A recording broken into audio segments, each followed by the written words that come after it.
May mga lugar na isang beses mo lang dapat bisitahin at hindi na babalik. May mga tao na mukhang banayad at mainit-init, ngunit sa likod ng kanilang mga mata ay isang natutulog na kadiliman. At may mga nilalang na hindi kailanman nabibilang sa mundong ito, ngunit nabubuhay pa rin sa piling natin. Hindi ako mapamahiin na tao. Lumaki ako sa Amerika na may science, reason at city lights. Ngunit ang paglalakbay na iyon sa nayon ng aking lolo sa Samar, Pilipinas, nagbago ang lahat. Magpakailanman. Ang pangalan ko ay Anthony. Kakatapos lang ng kolehiyo, ang aking matalik na kaibigan, si David, at nagpasya akong gantimpalaan ang ating sarili ng isang paglalakbay upang hanapin ang ating pinagmulan. Isang bakasyon, isang pakikipagsapalaran, isang pagkakataon upang mabagal. Iyon ang naisip namin. Pero nagkamali kami. Sobrang mali. Dahil ang naghihintay sa kabubatan sa likod ng burol na iyon ay hindi kalikasan. Ito ay isang gutom. Sinaunang. Uhaw sa dugo. Isang demonyo sa anyo ng tao. At ito ay gutom. Ang tunog ng mga tren, ang mga ingay ng kanayunan ay unti-unting nawawala sa ingay ng lungsod. Ang background music ay unti-unting tumataas sa bilis. Walang signal ng telepono ang village ng lolo ko. Walang internet. Walang pulis. Ngunit may mga bagay mas nakakatakot kaysa madiskonekta. Nakarating kami sa village nang biglang bumuhos ang ulan. At ang ulan hindi tumitigil. Parang signal. Parang isang babala. Ngunit sa oras na napagtanto ko ito ay huli na. Naniniwala ka ba sa aswang? Ginawa ko hindi. Hanggang sa ang taong mahal ko hindi na tao. Il est secret when blood calls the name of memory. Lumaki kami sa mundo ng Starbucks, Google Maps at Tinder, kung saan masasagot ang bawat tanong sa internet. Ngunit may isang bagay hindi kailanman maipaliwanag ng internet, ang nakaraan. At nang ang nakaraan ay nagsimulang tumawag sa aking pangalan, alam kong kailangan kong bumalik. Bumalik sa nayon kung saan nagsimula ang lahat. Scene of two friends, Anthony and David, at the graduation ceremony. Applause, name calling. David tumawa. Sa wakas nakatakas. Ano sa palagay mo ang gagawin ngayong summer vacation na ang aming unang serye sa paglalakbay vlog? Anthony. Hanggat hindi backpacking Thailand at maligaw sa isang sinaunang templo, magaling ako. David. Hindi. May gusto ako totoo. Primal. Misteryoso. Sinabi mo sa akin ang tungkol sa lolo mo sa Samar, tama ba? Nag-zoom in ang Google Earth sa isang mapa ng Pilipinas. Ang musika ay nagbabago sa isang malambot, misteryosong tono. Ang mga eksena sa paliparan, istasyon ng bus, at pagkatapos ay lumilitaw ang maulap na palayan. Napadpad kami sa Samar, isang lupain na alam lang ng maraming Pilipino sa Amerika sa mga larawan. Ang aking lolo, si Lolo Pito, ay nakatira sa isang maliit na nayon na malalim sa gubat. Walang wifi. Walang mga gasolinahan. Mga tray lang, amoy ng mamasa-masa na lupa at kakaibang hitsura habang papasok kami. Natigil ang pag-uusap ng mga tao nang dumaan ang dalawang kakaibang lalaki. Bulong ng isang matandang babae, isang bata ang nagtago sa likod ng kurtina. David bulungan. Napadpad lang tayo sa isang horror movie. Anthony, kalahating biro. Siguro napaka-cool ng mga kamera natin. O baka may alam sila na hindi natin alam. Kilalanin muli si Lolo Pito, matanda, maamo, ngunit may karanasang mga mata. Inimbitahan niya sila sa simpleng bahay na gawa sa kahoy. Lolo Pito, sa mahinang boses. It's good to see you back. Pero huwag kang magpakatanga para gumala sa gabi. Sa nakalipas na ilang linggo, may mga nawawala sa kalapit na nayon. First night scene. Light rain. Anthony reviewed the footage he just shot. David reads an old book he found on the shelf. Alamat ng Mandarangkal. Hindi ako naniniwala sa mga multo. Ngunit may kung ano sa kanyang mga mata na nagpalamig sa aking gulugod. At ang aklat na hawak ni David ay nagsasalita tungkol sa isang nilalang na maaaring gayahin ang isang boses ng tao, kumain ng mga puso at atay ng mga kabataang lalaki, at lumitaw lamang kapag umuulan ng ilang araw. Tahimik na lumakad ang isang figura sa bintanang kahoy, sa gitna ng tunog ng ulan. Ang kamera ay dahan-dahang nag-zoom in sa mga mata ni Anthony habang siya ay tuminala, ang kanyang mga mata ay nalilito. Sa sandaling iyon, akala ko nag-imagine ako ng mga bagay-bagay.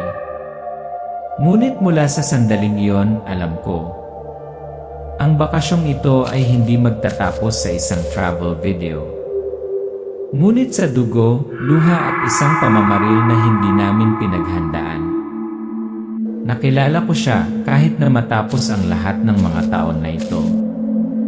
Melody, ang kaibigan ko noong bata pa ako sa baryong ito. At tulad ng pangalan niya, bumalik siya sa buhay ko na parang Melody na akala ko ay nakalimutan ko na. Tumalikod si Melody, malinaw ang kanyang mga mata, mahina ang boses. Melody. Anthony. Is it you? Naaalala mo ba ako? Tumango siya, nag-aalangan. Bumagal ang eksena habang nagkakatinginan sila. David, nag-wink, bumulong. Mag-ingat ka, may nakikita akong spark. Gabi sa kanyang bahay, dim o lamplight. Naupo sina Yi, Pito at ENJ, perla sa lumang mesang kahoy. Si David ay nagbuklat ng isang sinaunang aklat, Alamat ng Mandarangkal. Lolo Pito, sa mahinang boses, mabagal magsalita. Ang Mandarangkal ay hindi ordinaryong aswang. Ito ay isang sinaunang mga ngaso. Lumilitaw lamang ito kapag ang ulan ay tumagal ng 3 gabi. Binibiktima nito ang mga kabataang lalaki na hindi kailanman nakatikim ng laman dahil ang kanilang dugo ang pinakamatamis at pinakadalisay. Irnye, Perla, idinagdag.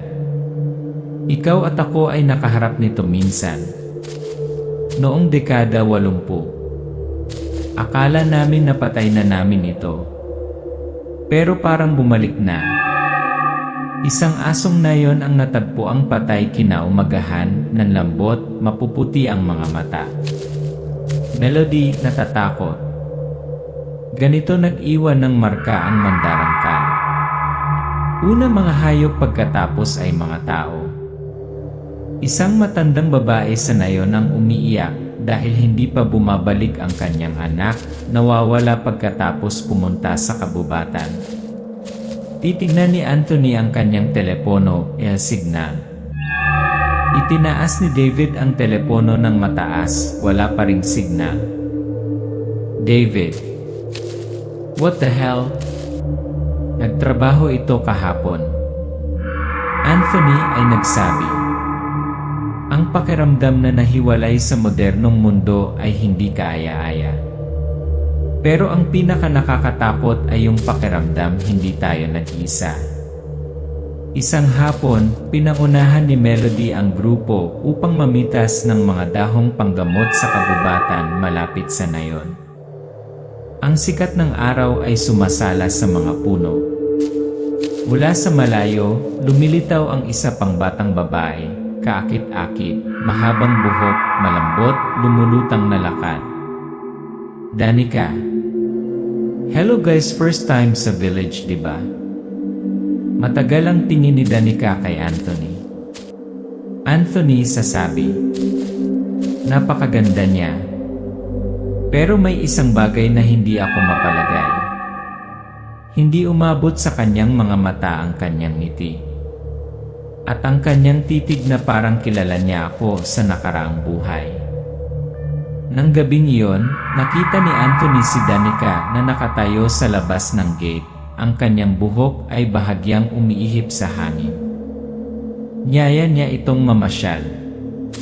Ngunit lumabas si Melody, pinigilan siya. Melody, marahan ngunit matatag. Umuulan ngayong gabi. Huwag kang lumabas. Ang mga mata ng dalawang batang babae, ang isang banayad, ang isa ay tahimik, ay nagtagpo sa isang nakatagong tensyon. Nakahiga si Anthony sa kanyang silid, mahinang tumatapik ang ulan sa bubong ng lata. Muli niyang binuksan ang daytime camera, nag-zoom in kay Danica. Sa likod niya ay isang refleksyon na hindi tumutugma sa mga galaw ng kanyang katawan. May mali. Pero noong panahong iyon, hindi ko maintindihan. Akala pa naman namin ay bakasyon. Akala pa namin kami ang kinukunan. Hindi ko alam kinukunan kami ng video. Isang manok na nakabitin na nakabaligtad sa kakahuyan, tumutulo ang dugo sa mga bilog, may nagsagawa ng seremonya. Isang maliit na tawa ang umalingaw-ngaw sa likod ni Anthony habang kinukunan niya ang drone. Malapit na ang ikatlong gabi. At hindi pa rin natin alam kung sino sa atin ang napili. Wala kaming planong umakyat sa bundok. Pero may tumawag sa pangalan ko. Marahil ito ay ang pagnanais na tuklasin. Marahil ito ay katangahan ng kabataan. O iba pa. Isang bagay na naghihintay sa atin sa tuktok ng bundok na ito. Dumidilim na. Nagtayo sila ng tent, nagsindi ng campfire. David Vlogs, first night camping in Samar. Nawala pa rin ang signal pero ang ganda ng hangin. Nakaupo si Melody sa tabi ng apoy, nakatingin sa malayo. Melody sa mahinang boses. Noon walang nangahas na mag-camp dito. Sabi ng lolo ko ito ay isang sinumpang lupain. Nakakita sila ng mga buto ng tao na tuyo, nakaayos ng pabilog. Ngunit walang naniwala sa kanila. Dahil naniniwala lang sila kapag sila ang biktima. Biglang may kaluskos sa kabubatan. Binuksan ni David ang kanyang flashlight. Isang boses ang nagsalita, malumanay ngunit nawawala. Danica, lumabas sa dilim. Hindi ka ba natatakot? Paakyat dito sa ikatlong gabi. Naaninag sa kumikislap na apoy ang malamig na mga mata ni Danica. Napatili si David. Tumalikod si Melody.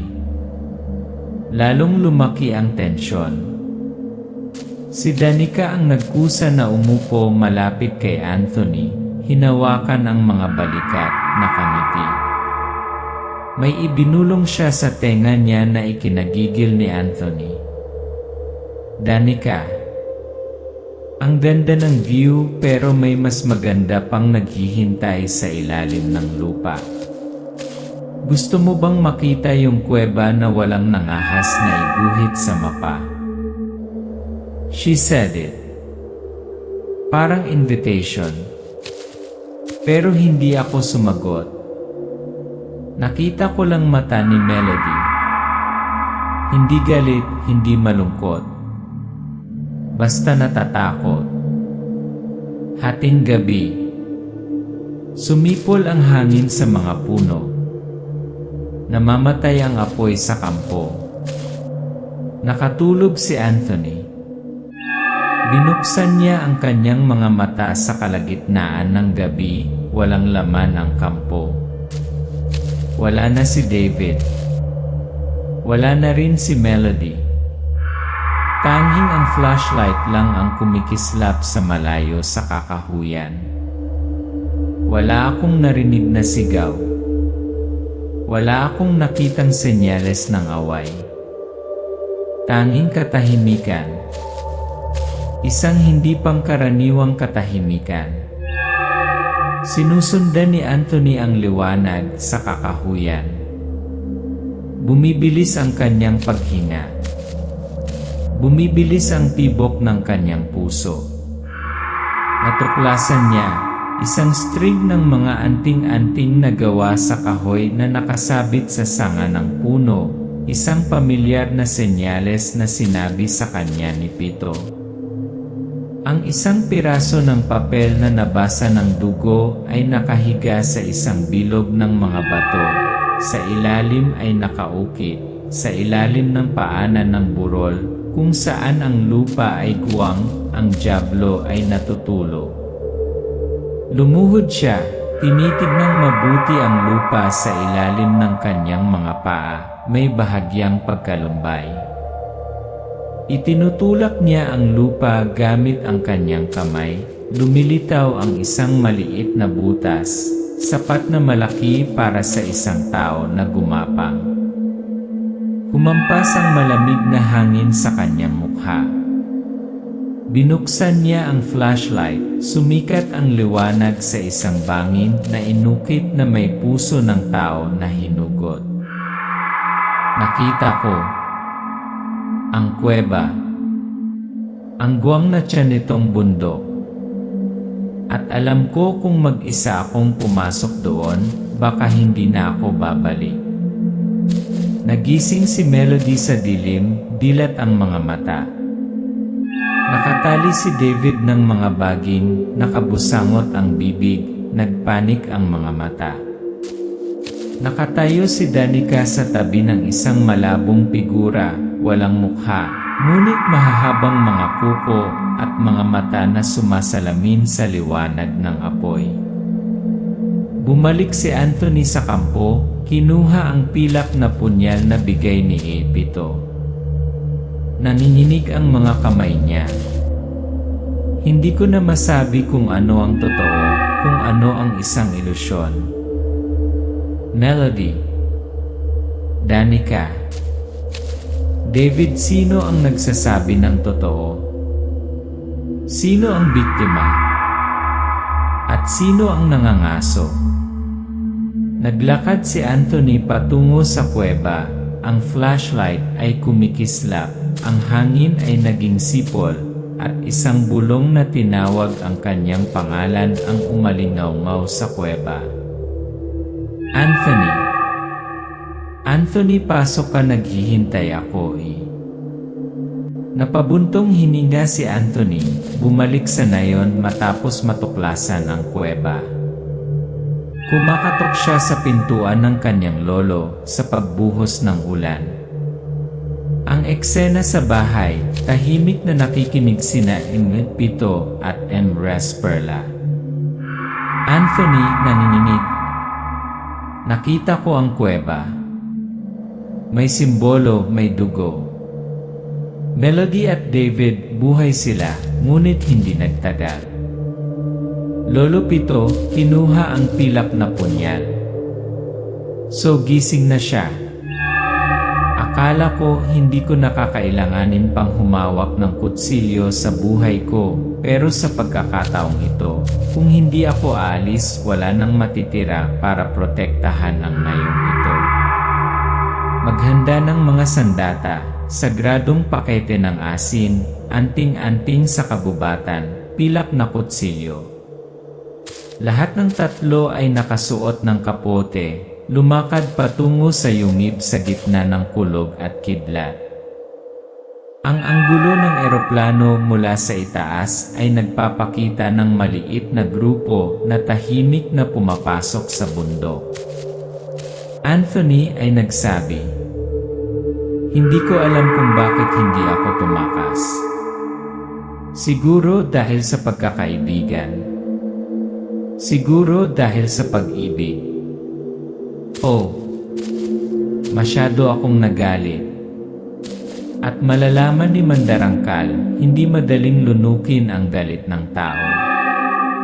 Malamig na hangin, ang kisam ng kuweba ay tumutulo ng tubig, kumikislap ang flashlight. Biglang nag-etyo ang oyayi, boses ni Melody. Melody, umaalinggambaw sa kuweba. "Anthony, nilalamig na ako, tulungan mo ako eh." "Ernie," Perla, snarling. "Huwag kang makinig. Hindi yan si Melody. May lumabas na figure, it's Melody." Nanginginig ang mukha niya, basa ang mga mata. Tumakbo siya para yakapin si Anthony. "Melody, ako ito, hawak nila ako, iligtas mo ako eh." Itinaas ni Pito ang punya. Pipigilan siya ni Anthony. "Anthony, teka." Siya eh. Biglang nag-transform si Melody, pumuputok ang balat, namumula ang mga mata, humahaba ang pangil. Lumilitaw ang Mandarangkal sa tunay na anyo, katawan ng babae, ngunit may mahabang pakpak at matatalas na kuko na parang kutsilyo. Sumiklab ang labanan. Lumilipad si Mandarangkal sa paligid ng kuweba, ikinapakpak ang kanyang mga pakpak at ibinagsak ang flashlight. Si Elres Perla ay gumawa ng isang spell na nagpasuray-suray sa nilalang, ngunit hindi sapat ang lakas upang makontrol ito. Lolo Pito sumisigaw ng malakas. "Perla, bumalik ka."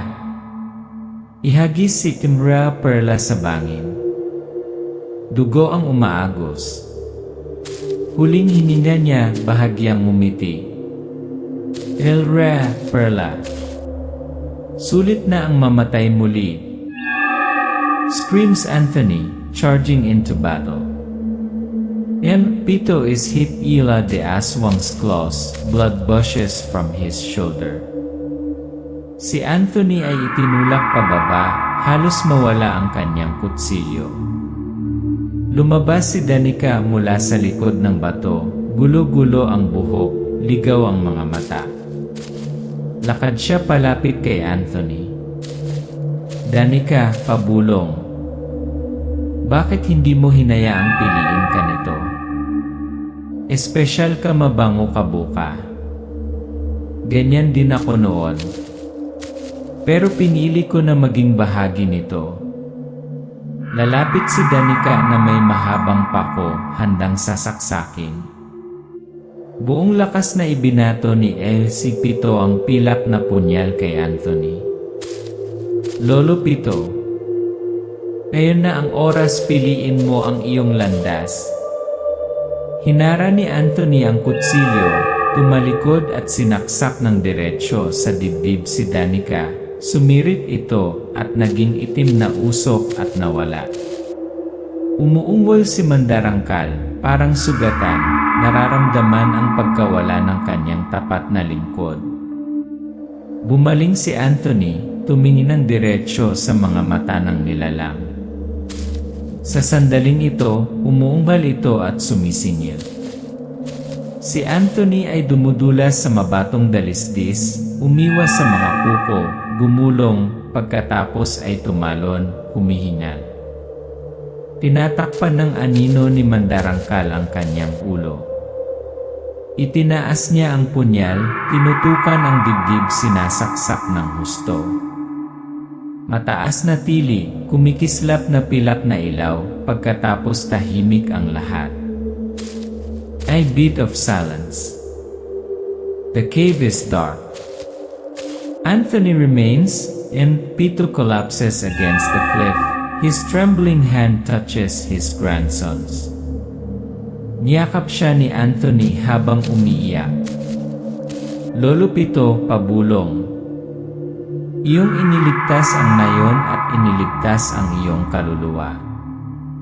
Mula ngayon, huwag nang mag-alinlangan kung saan galing ang dugo mo. Pagkatapos wasakin ang mandarangkal, naging mapayapa muli ang nayon. Wala nang iyak sa kalagitnaan ng gabi. Wala nang nagtatago sa likod ng kawayan. Ngunit ang tunay na kapayapaan ay hindi na bumalik sa akin. Simple lang ang memorial service. Isang itim at puting larawan ni El Res Perla, kumikislap na liwanag ng kandila. Yumuko si Anthony sa magaspang na batong inupit ni Lolo Pito. Marahang hinawakan ni Melody ang kanyang kamay. Melody, pabulong. Pinagtanggol ni Lolo at Lola ang buong nayon. At naniniwala ako nakita nila tayo na buhay. Hinintay ni na Melody at Anthony ang sasakyan papuntang airport. Bago umalis, huminto si Melody upang tumingin sa tuktok ng bundok kung saan nagsimula ang lahat. Melody, I want to go with you, hindi lang dahil sa pag-ibig. Pero dahil ayokong makitang iba na ako ng lugar na ito. Anthony, namumula ang mga mata, hawak ang kanyang kamay. Ako rin. Hindi natin kailangang kalimutan. Basta huwag mong hayaang kainin tayo nito. Sa Amerika. Lumipas ang oras, mag-isang nakaupo si David sa isang madilim na silid. Bukas ang pero walang nanonood. Nanginginig ang kanyang kamay habang hawak ang isang lumang pahayagan sa Pilipinas, Missing Youth, Dried Body Found. Nakahinga siya ng maluwag, ang pagod niyang mga mata ay nakatingin sa bintana, kung saan walang nakatayo pero pakiramdam niya ay may nakatingin pa rin sa kanya. Anthony ay nagsabi, "Bumalik si David sa amin." Pero hindi talaga bumalik. Hindi na siya ngumingiti. Hindi rin siya makatulog. Tuwing gabi naririnig niya ang isang boses na tumatawag mula sa hamog. Parang narinig ko. Kakapanganak pa lang ng bagong silang na sanggol. Nanginginig ang batang nurse habang nakatingin sa mga mata ng bata, malalim na itim, na may malabong pulang singsing sa paligid ng mga mag-aaral. Ina, Danica B. Vargas, ama, hindi kilala. Patay na si Danica, pero ang dugo ay hindi. Isang bagong nilalang ang ipinanganak. Dala sa loob niya ang isang sinaunang linya ng dugo na nagising mula sa mga sinaunang panahon. At ang dugong kailangan nito. Ito ba ay sa mga hindi sumasampalataya? Nakaupo si Anthony sa kanyang opisina sa Amerika, nag-edit ng footage mula sa isang lumang kamera. Huminto siya sa isang frame, nakangiti si Danica. Ang kanyang mga mata ay diretsong nakatingin sa lens.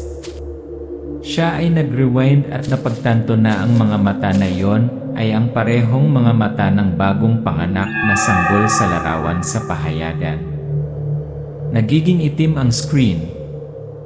Nag-fade ang text sa, "Naglakas loob ka bang maniwala sa hindi nakikita ng iyong mga mata? Mandarangkal, natutulog lang kapag wala nang nagsasalita tungkol dito. Sa tingin mo ba talaga nawala ang nilalang na yon? Comment below, naniniwala ka ba sa mga bagay na hindi nakikita? At huwag kalimutang mag-subscribe dahil hindi pa tapos ang kwento.